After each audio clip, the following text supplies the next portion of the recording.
Hello friends, last video में हमने law of diminishing marginal utility के बारे में पढ़ा था। तो अगर आपको याद है तो law of diminishing marginal utility कहता है कि अगर आप किसी भी प्रोडक्ट का कंजप्शन इंक्रीज करते जाते हैं तो जो आपको मार्जिनल यूटिलिटी और सेटिस्फेक्शन मिलेगा एडिशनल यूनिट से वो डिक्लाइन और डिक्रीज होता चला जाएगा। तो यानी कि हमारा जो हम कंजप्शन अगर बढ़ाते जाएंगे तो हमारी यूटिलिटी जो उससे डिराइव होगी एडिशनल यूनिट से वो डिक्लाइन होती चली जाएगी। तो ये हमने law of diminishing marginal utility में पढ़ा था। आज का हमारा लॉ है law of equimarginal utility. Law of equimarginal utility ये कहता है कि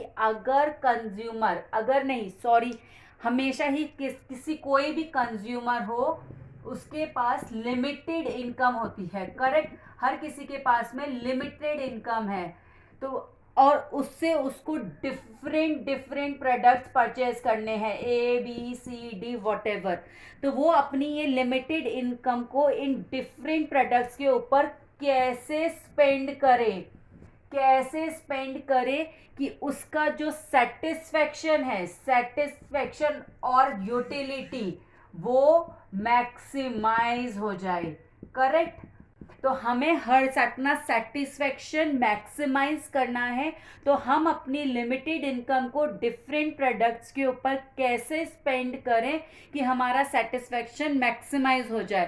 तो ये हम पढ़ेंगे law of equimarginal utility. तो law of equimarginal utility यही चीज को सॉल्व करने में हेल्प करता है।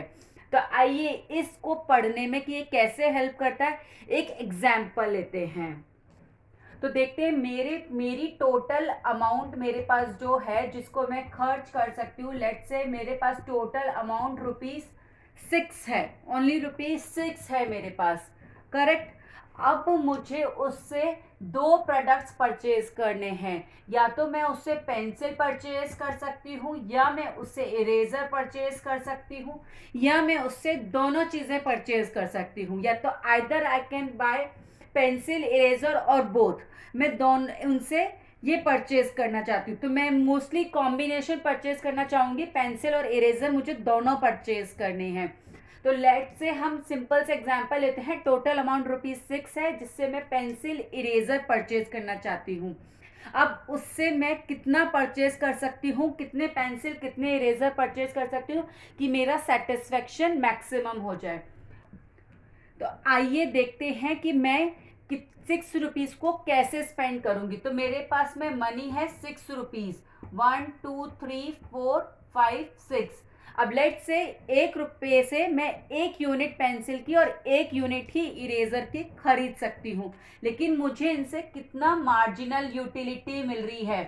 पेंसिल की मार्जिनल यूटिलिटी है, इरेजर की मार्जिनल यूटिलिटी है। तो पेंसिल की मार्जिनल यूटिलिटी देखते हैं तो फर्स्ट यूनिट अगर मैं परचेज करूंगी पेंसिल की तो मुझसे उसे 8 मार्जिनल यूटिलिटी मिल रही है, सेकंड से 7 मिल रही है, थर्ड से 6, 5, 4 और 3। इस तरीके की मुझे मार्जिनल यूटिलिटी पेंसिल से मिली है।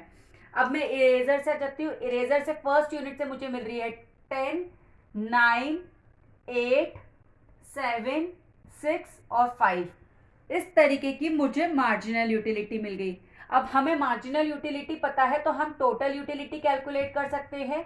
ये मेरा पेंसिल है, ये मेरा इरेजर है, तो ये मेरा टोटल यूटिलिटी बन गई इरेजर की। ठीक है, हम टोटल यूटिलिटी कैलकुलेट करते हैं। अगर मैंने 1 यूनिट ही खरीदी है पेंसिल की तो मुझे उससे टोटल यूटिलिटी 8 मिलेगी। लेकिन अगर मैंने 2 यूनिट्स खरीद ली यानी कि ये 2 यूनिट्स खरीद तो 8 + 7 हमारा हो गया 15।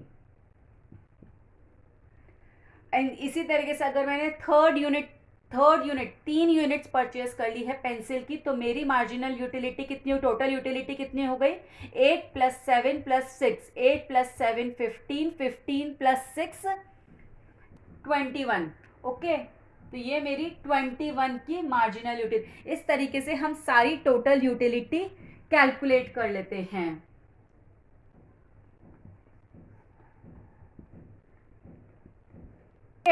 इस तरीके से हमारी टोटल यूटिलिटी पेंसिल्स की आगे टोटल 6 यूनिट्स अगर मैं कंज्यूम करती हूँ पेंसिल की, तो टोटल मेरी 33 यूनिट्स की यूटिल्स की टोटल यूटिलिटी होगी। ओके, इसी तरीके से हम इरेजर की भी टोटल यूटिलिटी कैलकुलेट कर लेते हैं। तो 1 यूनिट अगर मैंने कंज्यूम की तो मेरी टोटल यूटिलिटी 10 ही रहेगी, 2 यूनिट्स की तो 19 हो जाएगी।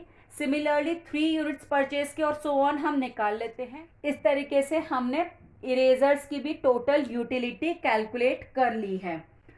अब सपोज करो मेरे पास 6 रुपीज़ है, तो मैं एक कॉम्बिनेशन क्या ले सकती हूँ कि मैंने 1 यूनिट तो पेंसिल की खरीदी है, और 1 यूनिट अगर पेंसिल की खरीदती हूँ तो मेरे पास 5 रुपीज़ बचते हैं। करेक्ट, तो 5 रुपीज़ बचते हैं तो 5 यूनिट्स में इरेजर की खरीद लेती हूँ। तो यानी कि अगर मैं एक पेंसिल खरीद रही हूँ और वन पेंसिल, इसको मैं ऊपर से रब कर देती हूँ ताकि इजीली हमसे आप देखते हैं। तो अगर मैं 1 पेंसिल एंड 5 इरेजर्स परचेज करती हूँ तो मेरी टोटल यूटिलिटी कितनी होती है? 1 पेंसिल से मुझे टोटल यूटिलिटी मिल रही है 8 यूटिल्स की, प्लस 5 इरेजर्स। 5 इरेजर्स के पास आ जाए तो 5 इरेजर से मुझे टोटल यूटिलिटी मिल रही है 40 की, यानी कि मेरी टोटल यूटिलिटी हो रही है 48 यूटिल्स की। करेक्ट। इसी तरीके से अगर मैं 2 पेंसिल एंड 4 इरेजर्स परचेज करती हूँ, 2 पेंसिल्स एंड 4 इरेजर्स अगर परचेज करती हूँ तो 2 पेंसिल से मुझे टोटल यूटिलिटी हो रही है 15 की, और 4 इरेजर से मुझे टोटल यूटिलिटी हो रही है 34 की। करेक्ट, तो 5 4 9 3 1 49 की हो रही है। Okay, now third option, 3 pencils and 3 erasers, 3 pencils और 3 इरेजर्स अगर हम परचेज करते हो तो 3 पेंसिल से मेरी टोटल यूटिलिटी है 21 की, और 3 इरेजर से ही मेरी टोटल यूटिलिटी है 27 की, यानी कि 48। Correct. Similarly 4 pencils and 2 erasers कर लेते हैं अपन। 4 पेंसिल्स यानी कि 26 और 2 इरेजर्स यानी कि 19, 9 6 15 45।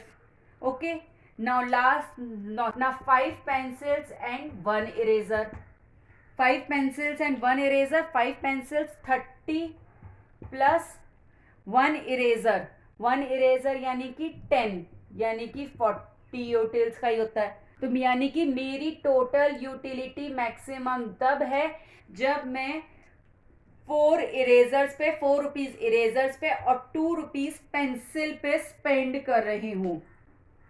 करेक्ट, तो यानी कि मेरी ये टोटल यूटिलिटी मैक्सिमम हो रही है इस कॉम्बिनेशन पे, बाकी और पे मेरी इससे कम ही यूटिलिटी डिराइव हो रही है मुझे। तो यानी कि अगर मुझे 6 रुपीज़ परचेज करने हैं तो मैं उससे 2 पेंसिल्स और 4 इरेजर्स परचेज करूंगी, और इस कॉम्बिनेशन पे मेरी यूटिलिटी जो होगी वो मैक्सिमम हो जाएगी।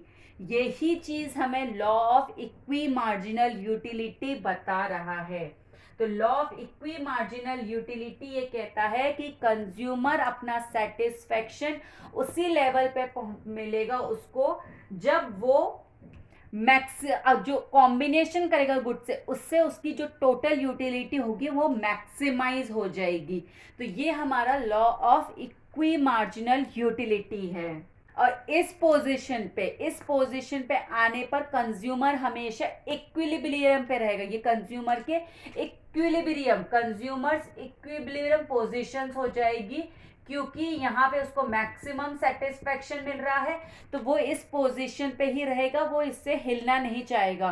तो ये उसका इक्विलिब्रियम सेट हो जाएगा इस पोजीशन पे। Law of equimarginal utility हमें कंज्यूमर्स इक्विलिब्रियम पोजीशन को ही डिटरमाइन करने में हेल्प करती है। तो आज के वीडियो में हमने एक सिंपल सा एग्जांपल लिया था कि law of equimarginal utility से आप कंज्यूमर्स इक्विलिब्रियम कैसे डिटरमाइन करते हो। नेक्स्ट वीडियो में हम एक और एग्जांपल लेंगे इसी लॉ के बारे में, जो थोड़ा सा डिफिकल्ट होगा, जो कि लेकिन आपके लिए समझने में बहुत आसान होगा। तो उससे हम देखेंगे कि कंज्यूमर्स इक्विलिब्रियम कैसे सेट होता है। तो मिलते हैं नेक्स्ट वीडियो में, तब तक के लिए बाय बाय।